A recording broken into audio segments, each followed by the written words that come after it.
bend the legs. And you know, wrist movement at the top. 24-hour-a-day job with Etcheberry. Just feel like he just grinding me down. He certainly pushed me beyond what I thought was possible.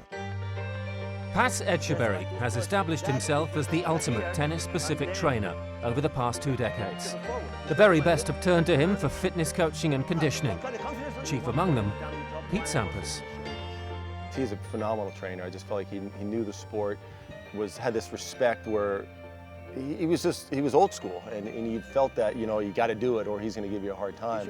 I remember a few training sessions I had with him that, you know, kind of things sort of went through me, and you know, just one of those runs that he kind of like what came through you at the U.S. Open, or are you referring to the other way? Regurgitation. The other way. Okay. Yeah, the other exit. It was like, and I just, it's one of those things that I just end up doing it anyway, just because of Pat. You know, you meet him and you know he's got this sort of aura about him where he's just, because he's in good shape himself, so you immediately respect him, and just a really good guy, really supportive, but just.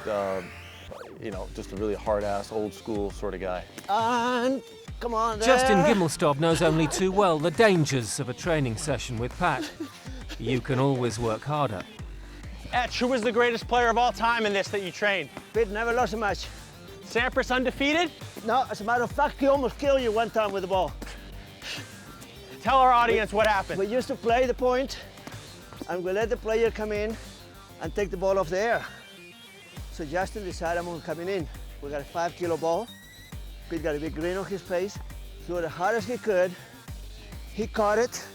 Next thing I saw, his head on the ground, his feet straight up in the air. After that, I said, from now on, you got to let it bounce.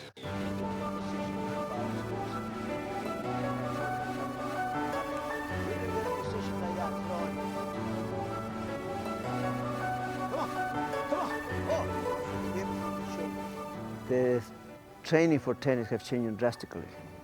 Players at one time did very little or nothing, and now they spend just as much time almost off court than they do on court. You went to tournaments. The tournaments didn't have gyms. You went to the US Open, you went to French Open. I remember going to the French Open and it was not a gym, so Courier, after we got done, we go in the park across the street and run, and everybody saw that we were crazy. And we were trying to show off. No, we knew that it was a way not only physically and mentally to kind of cool down and to do injury prevention training. But now, these days, every tournament you go, that's the busiest place at the tournament.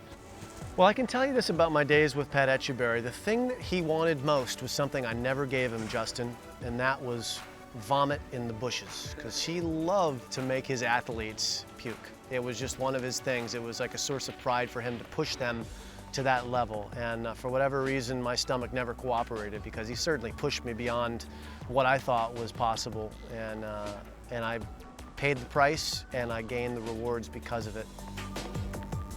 What impressed me about Jim was his determination to succeed. He would take no for an answer.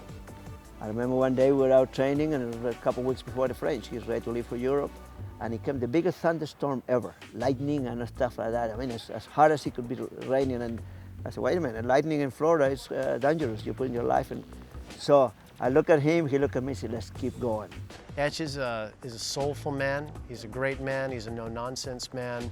And preparation is the name of the game. And Etch got me there, and he's gotten so many players to the maximum of their ability, which is all you can really ask.